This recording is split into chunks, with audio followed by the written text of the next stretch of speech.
Imagine you wake up tomorrow and you're not in your bedroom. You're in a wooden village, surrounded by rice paddies and mountains that go on forever. No phone, no hospital, no police. Just the sound of a stream and the distant echo of a samurai's sword being sharpened. Sounds peaceful, doesn't it? But here's the question. How long would you really last? Would you know which path to walk without offending a lord? Could you tell a farmer from a spy?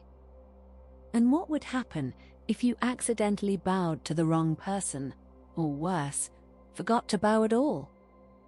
Tonight, we're not just telling a story. We're placing you inside feudal Japan, a world of beauty, honor, and sudden, absolute consequences. By the end of this video, you'll understand why survival wasn't about strength. It was about knowing invisible rules you've never even heard of. So get comfortable. Pull up your blanket.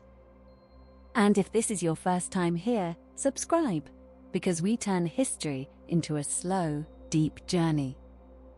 One you can actually sleep to. Imagine the first light of dawn seeping through the paper screens of a small wooden house.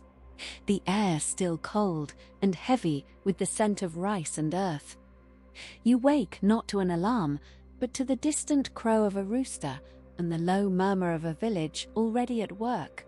And in that first waking moment, before you even step outside, your place in this world has already been decided for you. In feudal Japan, you are not born free. You are born into a layer of society so rigid, so finely carved, that each level feels like a separate country. At the very top, invisible and godlike, sits the emperor, though he holds no real power. Beneath him, the shogun, the supreme military commander, whose word can raise armies or end bloodlines.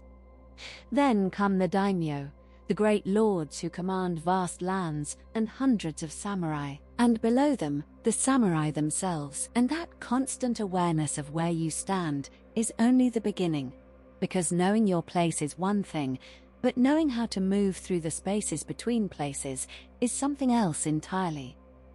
You see, in feudal Japan, the streets and pathways are not neutral ground. Every road, every bridge, every narrow alley belongs to someone, a lord, a temple, a samurai clan. And crossing from one territory to another is like stepping into a different country with different rules. You might be walking from the rice fields back to your village, tired and hungry, when you see a figure approaching in the distance. At first, just a silhouette against the low sun, but as the figure draws closer, you begin to make out the details, the two swords at his waist, the sharp line of his shoulder armor, the calm, unhurried pace of someone who has never had to step aside for anyone. Your breath catches, your legs want to move faster, but you force yourself to slow down, because running would be an insult. Running would suggest you have something to hide.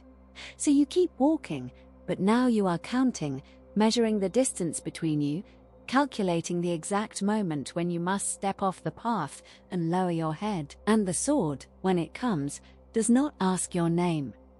But here is the deeper truth that would truly break you. Because surviving the samurai is only half the battle. The other half is surviving your own neighbors. You see, in feudal Japan, there are no police the way you understand them. No detectives, no patrol cars, no numbers to call when something goes wrong. Instead, there is the village itself, a living, breathing creature made of families who have lived beside each other for generations, who remember the mistakes your grandfather made when he was young, who watch your every movement from behind paper screens and half-closed shutters. And this village has a memory longer than any written law. If you are accused of a crime, and in this world, accusation is often the same as guilt, you do not get a lawyer. You do not get a trial by jury. You get the elders, the old men who sit in a circle and stare at you with eyes that have seen everything. They do not raise their voices. They do not need to. They simply ask questions, softly, calmly, and every answer you give is weighed against stories they have already heard from 3 other people before you arrived. But the true terror is not the judgment itself. The true terror is and at night, when you hear footsteps behind you on the empty path, you will not know whether they belong to a bandit, a hungry wolf, or simply another ghost like yourself, walking nowhere because nowhere is the only place left to go.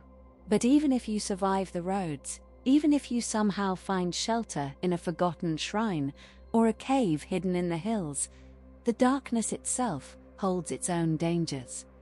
Because in feudal Japan, night is not just the absence of light. Night is a different country altogether, with its own laws, its own creatures, and its own quiet, creeping terror.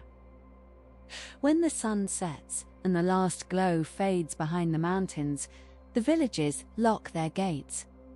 Not because they fear an invasion, but because they fear what moves between the houses after dark. You see, the Japanese night is alive with stories of the yuri, the wandering spirits of those who died with rage still burning in their hearts, and the obak, things that were never quite human to begin with. But the real fear, the one that makes old women pull their grandchildren closer to the hearth, is not the monsters you can see.